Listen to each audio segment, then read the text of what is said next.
He's God who is our rock and our Redeemer.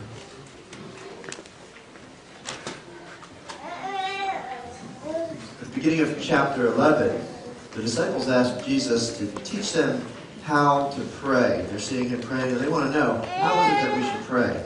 Could you imagine the conversation that followed? The things that Jesus shared, what would have been like?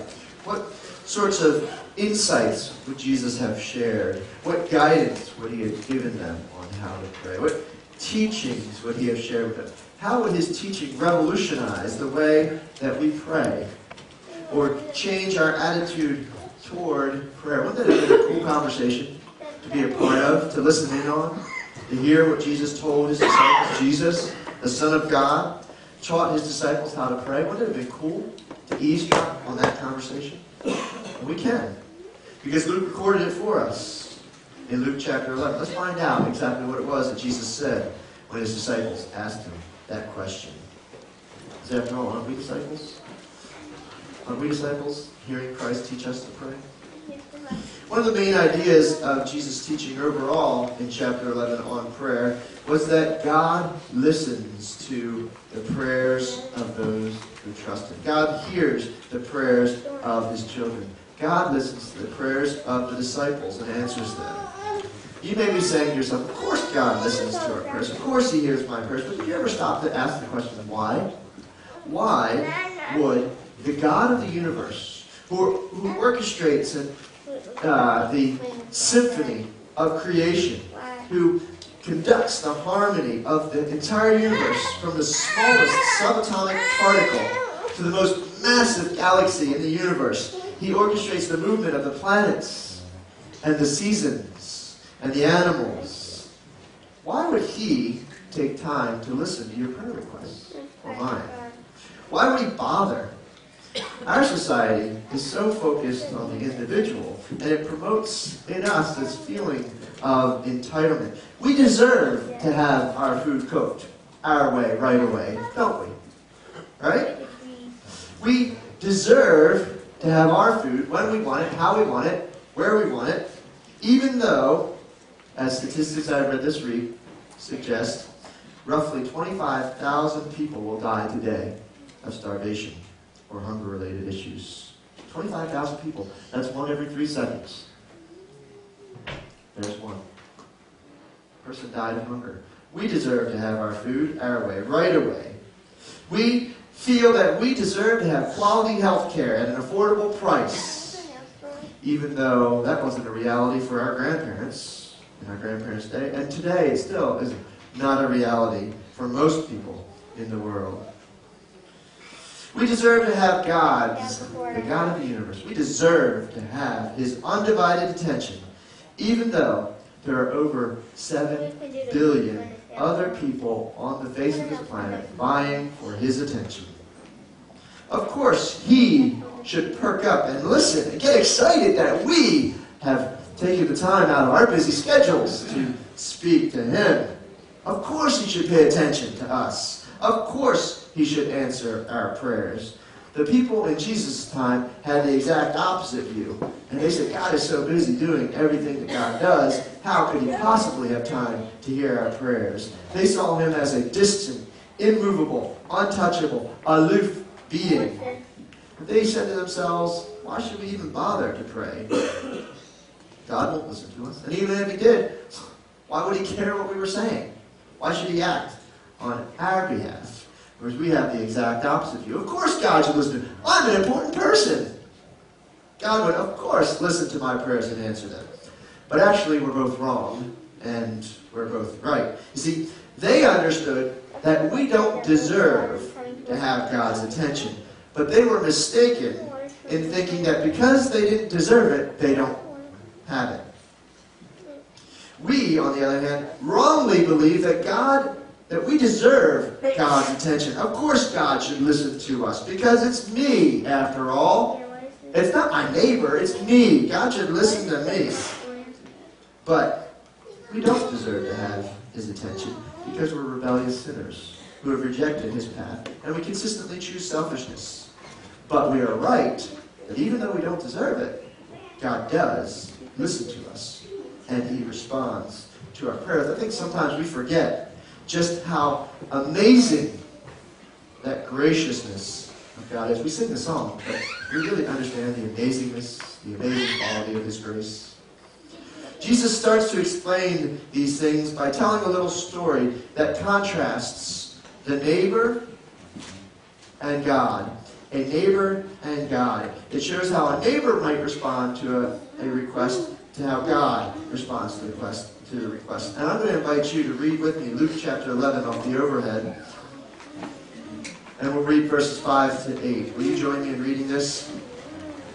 And Jesus said to them, "Which of you who has a friend will go to him at midnight and say to him, 'Friend, lend me 3 loaves, for a friend of mine has arrived on a journey, and I have nothing to set before him'? He will answer him from within, 'Do not bother me. The door is now shut, and my children are in bed. I cannot get up and give you anything.' I tell you, though he will not get up and give him anything because he is his friend, yet because of his impudence, he will rise and give him whatever he needs." There are a lot of little interesting things going on in this passage. First of all, we have a guest arriving at midnight. Okay? A surprise guest. Somebody that they didn't expect has arrived. They didn't have buses, trains, planes. They didn't have these really rigorously scheduled transportation. They walked wherever they went. And they didn't have the telegraph or the telegram or text messages or phones to call and say, "Hey, I'm on my way. I'll be there in an hour." Or, "Hey, I'm on my way. I'll be there in 2 days." They got up. They walked. They arrived. Sometimes at inappropriate or inconvenient hours, but always after traveling and always tired. Can you imagine what it was like to travel back then? You were walking for 3 days to get to your cousin's house to celebrate the feast. Took you 3 days to get there. Now, remember what 3 days entails. You get up, you walk. Have you walked all day, ever? We did a crop walk, was it last week? That was just 10 miles. And that only took us, about 3 hours? Can you imagine adding another 12 hours to that walk? And of course, there's no restaurants between here and there, so you've got to carry all your food with you. And there's no place to shower, so go 3 days without a shower. How do you feel now? And you're walking along the dusty road, so you're sore, you're tired, you're dirty, you're hungry. Oh, add to that, sleeping out under the stars, on the ground. Now you arrive. What do you want to do? You want to clean up. You want to get something to eat. You want to freshen up a bit. After all that work, after all that walk, after all that traveling. In the ancient Near East, in Israel, it was, I want to say, a requirement. It was an expectation that if you had a guest come, that you would provide these things for them. Food, a way of freshening up, cleaning up, water for drinking, water for cleaning, a place to stay. Hospitality was an expectation that if you didn't do it, you were seen as somebody who was immoral. It was, you were cheating somebody out of something that they deserved. You were robbing from somebody. In every bit the sense that if you walked into a store today, you picked up something off the shelf and walked out without paying for it. You took something that belonged to them. So if you did not provide these things for a traveler, for a guest, your reputation would be smeared. You would be seen as a poor host, which today may be equivalent to being seen as a thief, somebody who takes from the, watch that guy when he goes into the store because he's got sticky fingers. Or watch that girl when she's in the store because she likes to leave things on the grocery cart and not report it. Right? There were no 7-Elevens. There were no places for the person to go. So he had this expectation. He had to provide for this guest who arrived suddenly and unexpectedly, and he didn't have the means to do it. So he was in danger of being called a poor host. In danger of being called a thief, basically. So what's he going to do? What's he going to do? He had no 24-hour Walmart to run down to and pick up some food. There was no 7-Elevens that were open. No 24-hour mini mart with an overpriced, low-quality food that was wickedly unhealthy for you. He had to rely on his neighbors. But there's a problem. It's late. The neighbor has gone to bed. The door is locked, deadbolted for the night, and everyone is in bed. Now, as this neighbor says, I can't get out of bed, my children are in bed with me, I have to believe that he's just making poor excuses. That this is a lazy neighbor who is just looking for an excuse to get out of his responsibility of helping out his neighbor. Because, think about it, okay, we get the situation here that the neighbor who's asleep, he's in bed, his children are in bed with him. This is a different culture. They had large floors, they would roll out mats. I experienced this once when I was in China.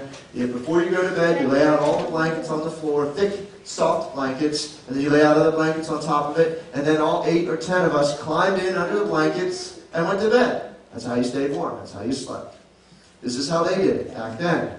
So parents would be in the bed, the children would all be in the bed together, and he's saying, I can't get out of bed and unlock the doors when I wake up the children. Well, I have to believe it's an excuse, because think about what's going on so far. So far, he had a guy come to the door. Hey, Joe! I need some bread. I got some guests from out of town. They just came in, and I don't have anything to give them. Quiet out there! You'll wake up the kids! Okay, you got all this yelling going on. You got the pounding on the door. Right? I gotta believe that if the kids are gonna wake up, they're awake. Because what's the next thing that has to happen? Oh, this is gonna wake up the kids.